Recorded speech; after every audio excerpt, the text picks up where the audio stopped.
Okay, so Nicholas's boat here used to have a bulkhead right here. He's grown.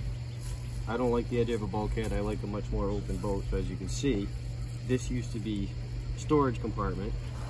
We hacked the deck off and cut it all out, spliced in new rail sections. Now we're doing the floor and the fabric that's going to cover all this to make this the foam all covered. And actually this is kind of like this is what reinforces the cockpit floor. So you want to lay this is the canvas that we use for the floor. You want to have it come up about an inch or two along the edge. And we want an overlap also of about 2 inches across the front. So we lay canvas in just like this.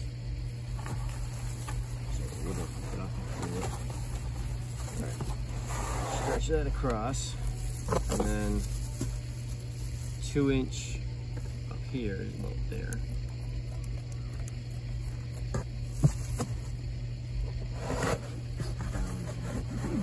Cut it right. And we'll just scissors. And it's okay if you cut it a little large and then trim it to fit. It's a whole lot better than coming up short and having to cut it twice.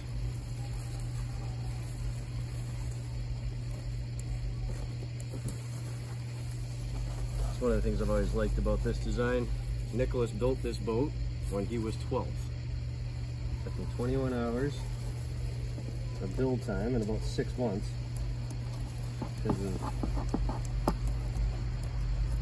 not really being the most motivated, and it was winter time, so there was no rush at that time. For a good part of this build, the water was frozen because we live in New England, and that's what happens. The water freezes, and even after it's not freezing, if you fall in, you will die in a few minutes. So it gets to be, if you watch the news, you'll see people doing that to themselves every spring. Nice warm day. They drop the kayak in and go for a paddle. Something happens, they dump, and they're fishing the body out because they got hypothermia in about 30 seconds. So you gotta wait till the water temperature. There's one group I know put it until the air temperature and the water temperature equal 100 degrees, they didn't go. I don't always go by that, but it is a good rule of thumb if you're not sure of your capability for your boat. Now I know a sawfish will not sink, doesn't mean you won't get wet. And if you don't have the correct type of clothing, you will probably die. Alright, so now we've cut the fabric roughly to the right shape and size that we want. And so the next thing to do will be take the fabric out, clean this floor off as much as we can.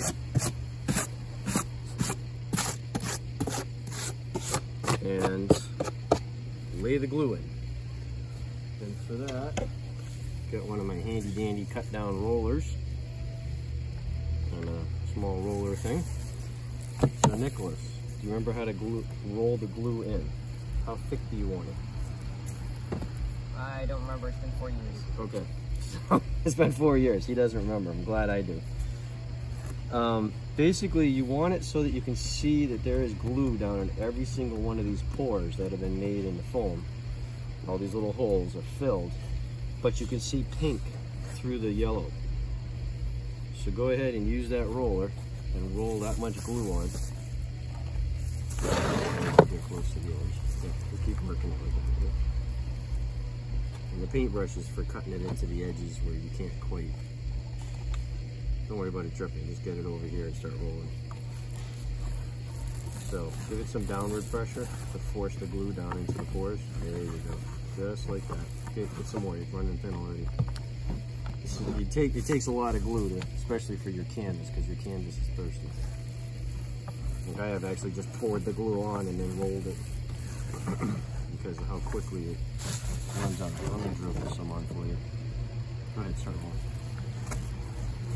This is the other way to do it, because sometimes you just cannot get it in with a roller thick enough.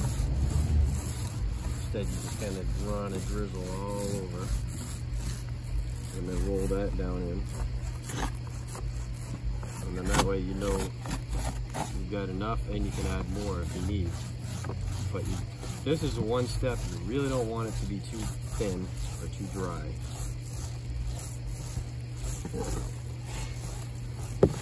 Yep, keep rolling.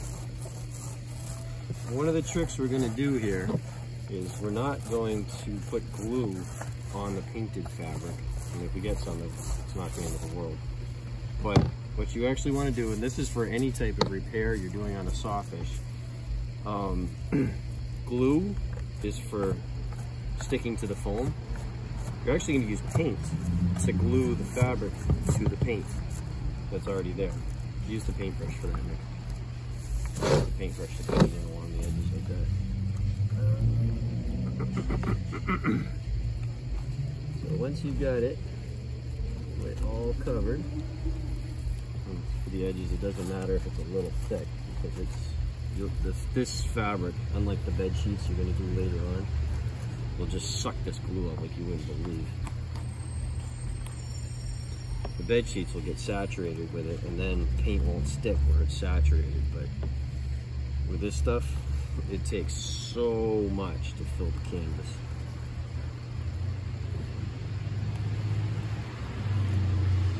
But when you're done, you'll have a cockpit big enough for you and whatever you'd like to carry, or a dog, or a small child, or even another person if they're not too big. All right, so you have that done. So the next thing, let's lay our fabric in. So let's hold the shape you want. So hold that side, this side, here to the front, so we have about a good inch overlap. Okay. Now the trick with the fabric is work it down by hand into the glue, just like this. That way we get rid of all the wrinkles. Because as anybody knows, there's nothing more unsightly than a wrinkle that you ended up with in your boat that you can't get rid of. If you're like me, you look at it every time you get the boat out and go, oh, I wish I had got that before it cured like that. So here we are, laying it all in. The bottom is pretty much set. The glue is at a nice tacky stage. That's why I don't water down my glue, because I want it to be tacky and sticking well. And the reason I use the canvas on the cockpit floor is, like I use the sand chairs. That's pretty much what I've ended up. I've tried all kinds of other ideas. Nothing works as well as a sand chair. The sand chair is very comfortable after many hours.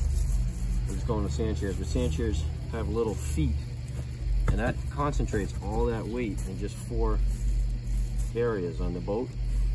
So the thicker canvas stands up to that abuse a lot more solidly than the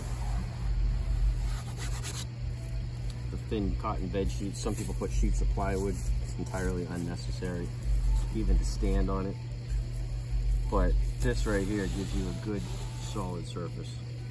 All right, so Nick, the next thing you want to do, there's your scissors there.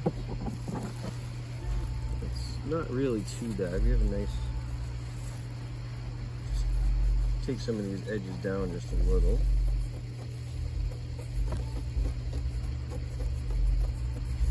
Like that, so it's about even. These corners, we have to cut them.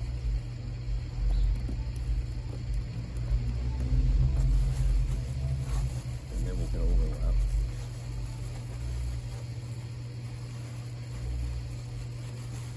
Like that. Same thing with this. Cut this off so it's even.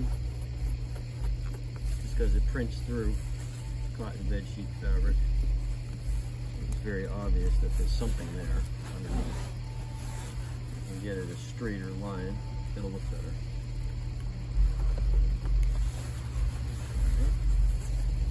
Same, you want to cut this side, just like about that.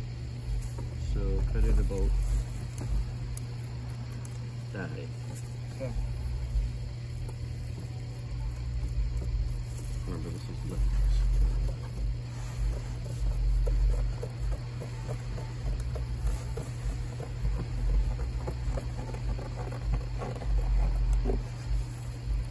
just a little more. All right, and now this part, as far as this being glued down, you just got to leave it for the glue. Oh, we got to glue the edges. That's the next thing. This you'll do with a paintbrush. So get the paintbrush. Put more glue in your tray here.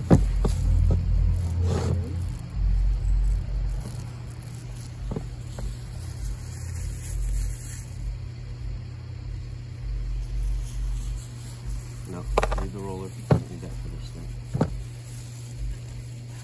It's a good thick amount of glue.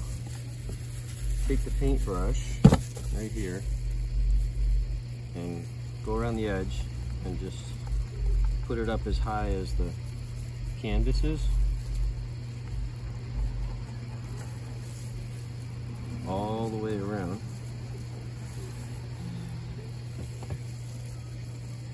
I'm just showing you on this side, you can do the rest.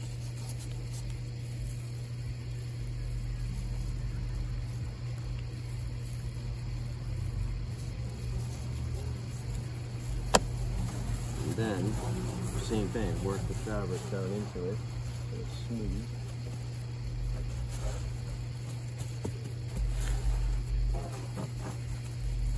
But it is, and you may have to wait on the glue until it's a little more tacky.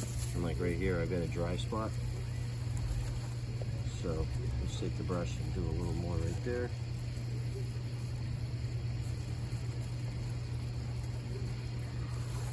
Just like that. Just make sure when you're doing this that you're not pulling up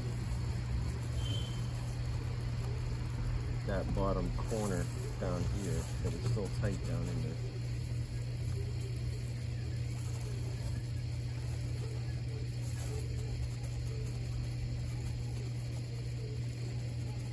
Just like that.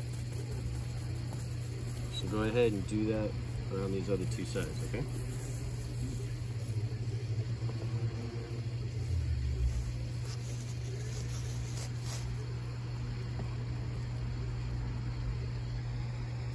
Remember, thicker is better.